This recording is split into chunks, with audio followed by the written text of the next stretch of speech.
May all beings be happy. May all beings be healthy. May all beings be free from harm. May all beings love life. May all beings awaken. Welcome to another Cuke Audio podcast. I'm DC Poobah of Cuke Audio and Cuke Archives, preserving the legacy of Shunryu Suzuki and those whose paths crossed his, and anything else that comes to mind. I pray that you and yours are safe and comfortable, free from economic hardship, and able to get out and do whatever it is you want within the limitations of the universal precept of do as little harm as possible. So today we're going to have a couple of Tassajara stories, so we'll get right into those just as soon as we've had our pause to meditate. So when you hear the bell, if you're of a mind, hit pause and meditate or whatever for as long as you like. And when you're ready to come back, hit unpause. And we'll be here to hit the bell to start the next Tassajara story.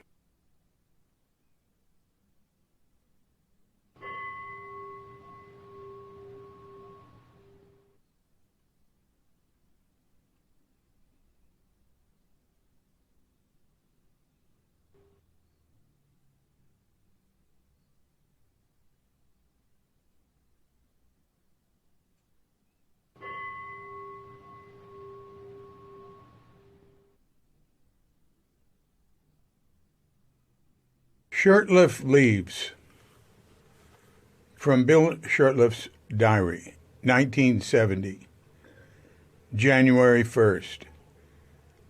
As the new decade begins, I am age 28, living at Tassajara Zen Mountain Center in the Santa Lucia Mountains, south of the Carmel Valley, California.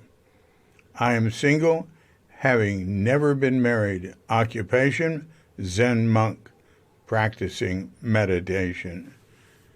September, picking carrots in Salinas. No bugs, many crooked, chemical farming. December 16th, I leave Tassajara to go to Japan with no plans of returning for a long time. I plan to finish my Tassajara cookbook to be published by Shambhala, then leave for Japan by my birthday. Suzuki Roshi wants to open a place like Tassajara in Japan for Japanese and foreign visitors. He wants me to go over in advance to learn Japanese and help him with the project. I also would like to be a translator at Tassajara when I return.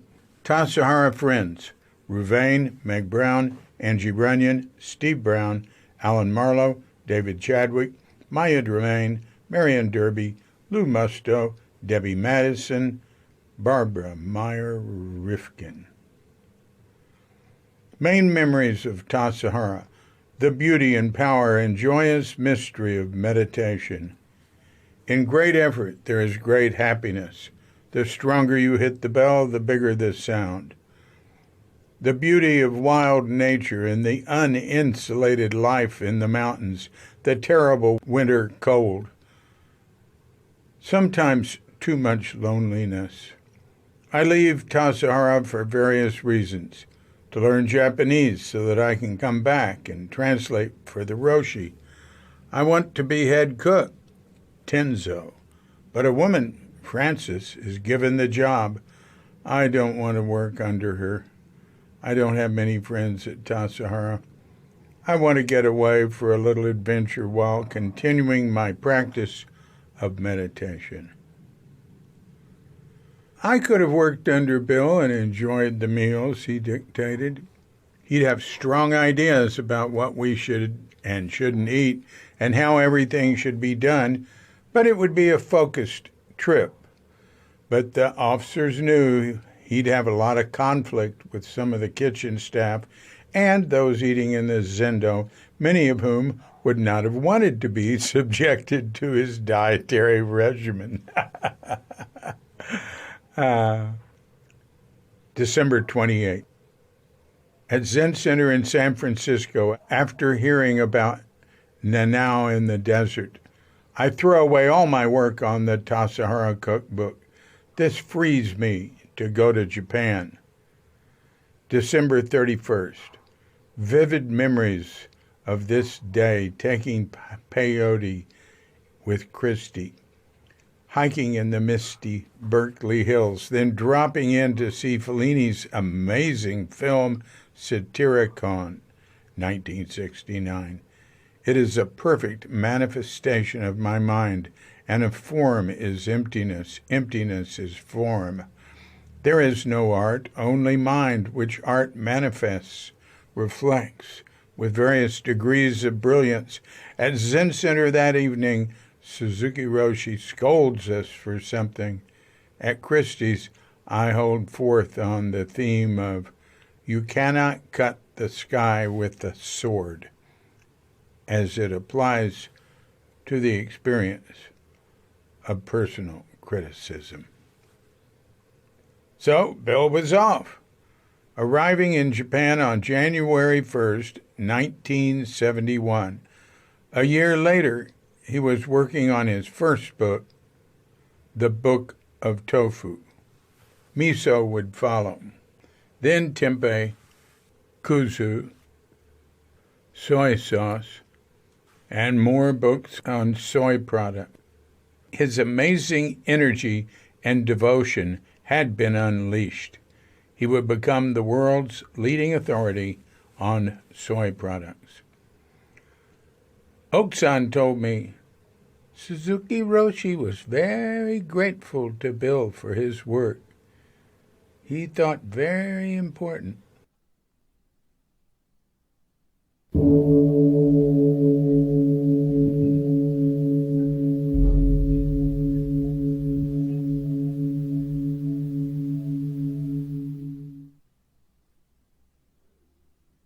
Rose.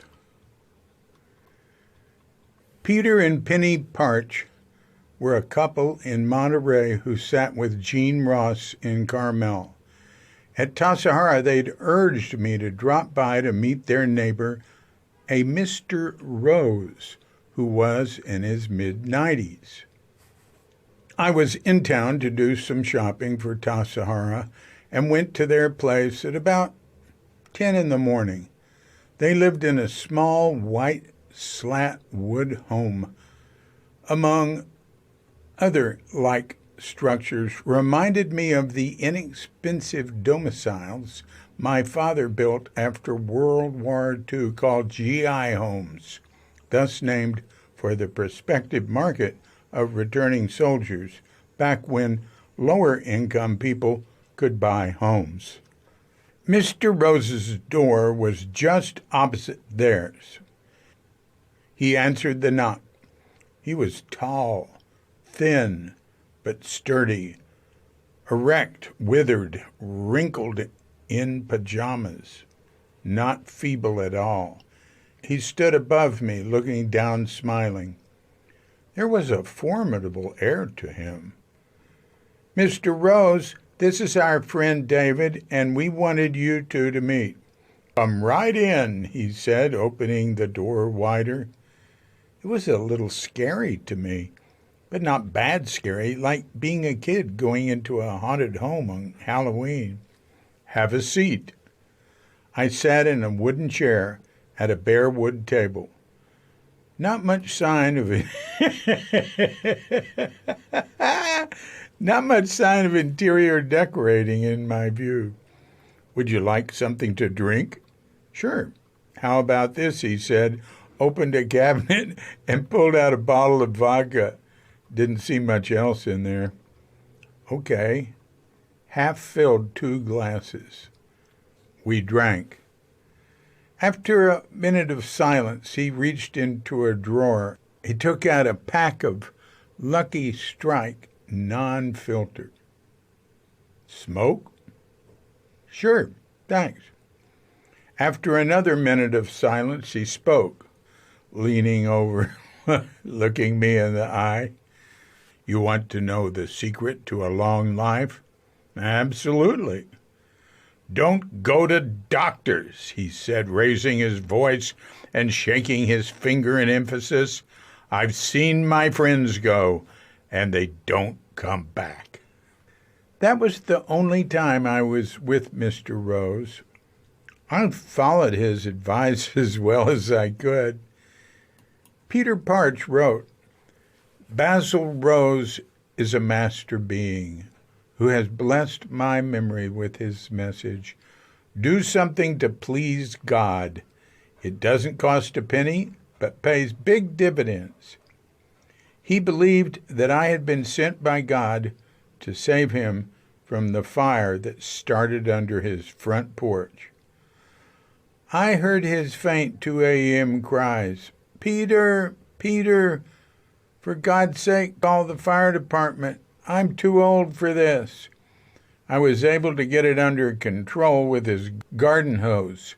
When the firemen finally did arrive, he offered all of them vodka to toast to them and to me as his savior. His way of pleasing God was to feed the pigeons that gathered by the Monterey Wharf. I used to drive him there on occasion in my VW Bug until one day he refused my offer. He said he was afraid that he might die while I was driving him, and he didn't want to inconvenience me with his remains in my car. He said he would pray to God that the pigeons would come to him. And that is exactly what happened.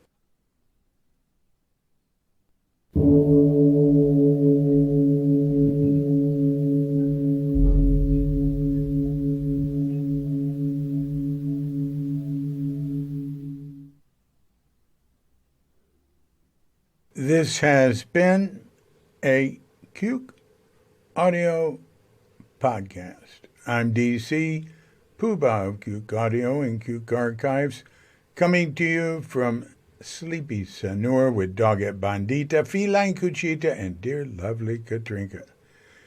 And we're wishing you and yours and all of us a grand awakening.